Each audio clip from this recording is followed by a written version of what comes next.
Hi there, welcome back for another update from us. Thank you for joining, and good morning, afternoon, and evening to you, wherever you are watching me from right now. God bless you. You welcome once again. Yeah, a couple of days back on your FIFA Oba Babatunde Ogunwusi celebrated her 58th birthday, and in this birthday, a lot of events were scheduled for that ceremony, and we saw a lot of things that happened on that particular day. And people came around the Legacy, who is his friend, and a lot of monarchs were on ground, a lot of dignitaries also were on ground to celebrate with Oba Oni of Ife as on this bar. And what we want to see today is one of the area that most of us might not have seen it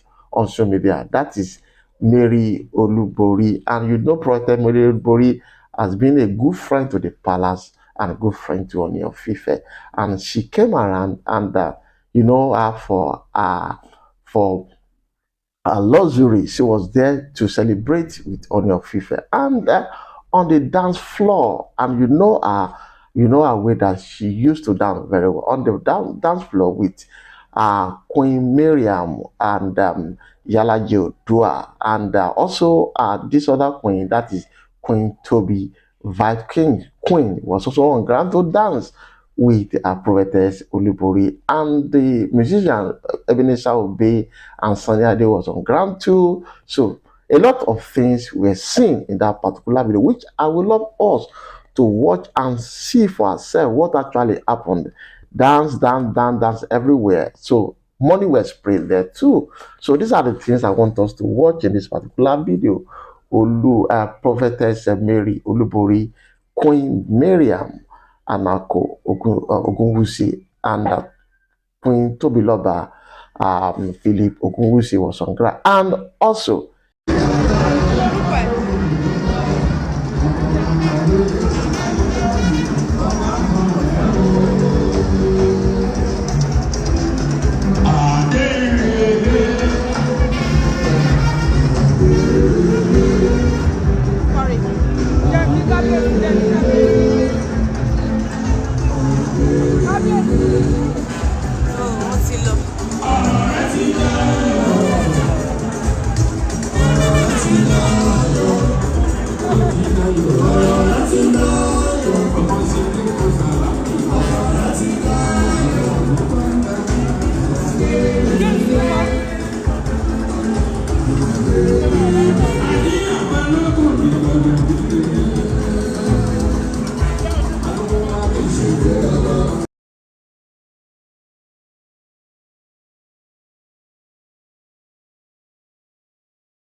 Olubori ṣẹṣẹ ẹnu ṣẹṣẹ ẹni tí ẹnu ọba ọba ọdún ọba kú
Olubori,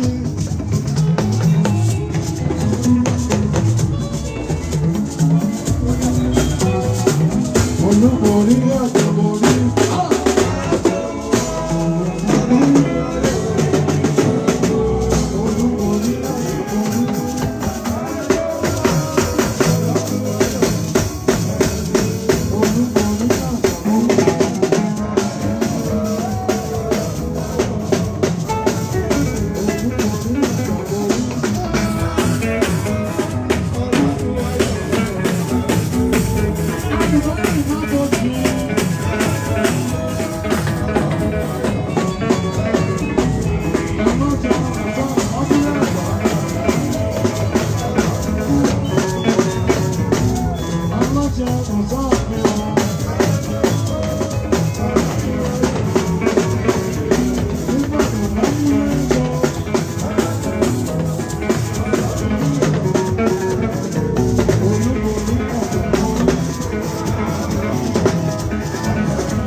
Èyí Olúborí, olórí Olúborí, àdìgbò ọ̀rọ̀ lórí. Bí ó ti tẹ̀lé ọ̀rọ̀ onídẹ̀dá.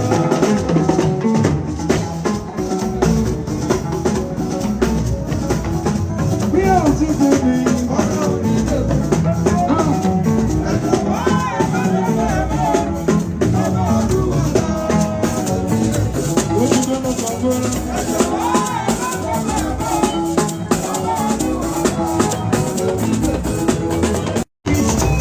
Ògbókò lẹ máa jẹ òun abínú ẹni tó wí.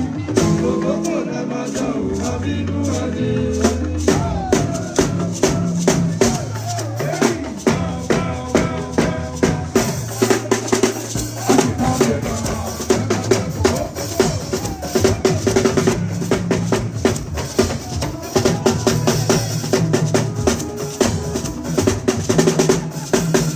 Jésù ló lọ ní. Bí àwọn ti tẹ̀ mí, ọ̀rọ̀ mi lè jà. Bí àwọn ti tẹ̀ mí, ọ̀rọ̀ mi lè jà. Lórí gbogbo pé.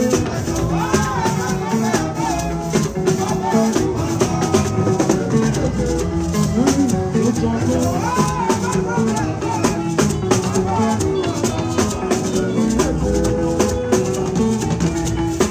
Àmì nínú mẹ́rin, irọ́ ni wọ́n mọ̀ sá.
Superstar DJ. It's about time we bring these CD. It's about time we bring down the roof right now with Superstar DJ. Slam it. Let's go.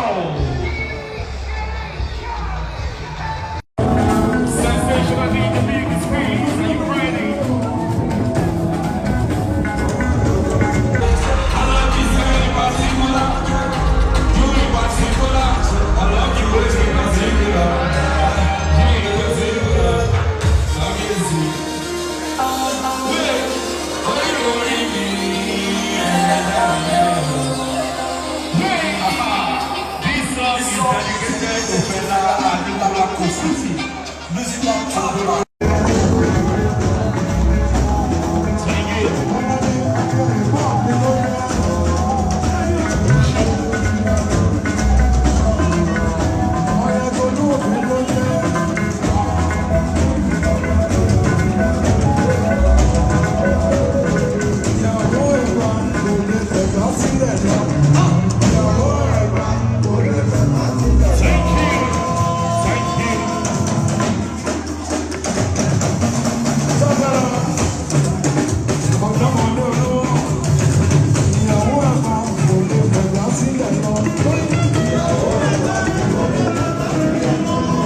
Prophetess Olubori.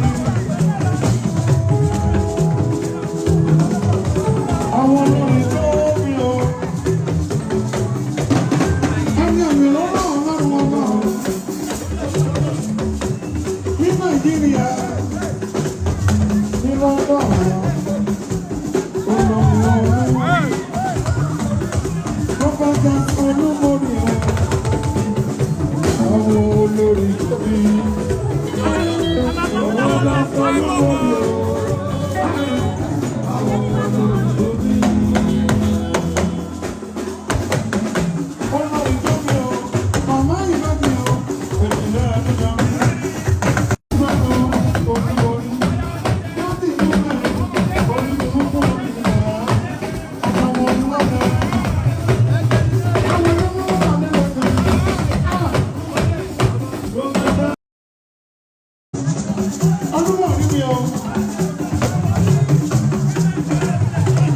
Prophetess Olubori.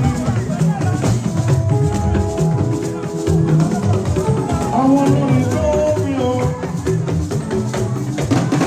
Ẹni àmì lọ́wọ́ ọlọ́run ọba. Ní Nàìjíríà, ní London,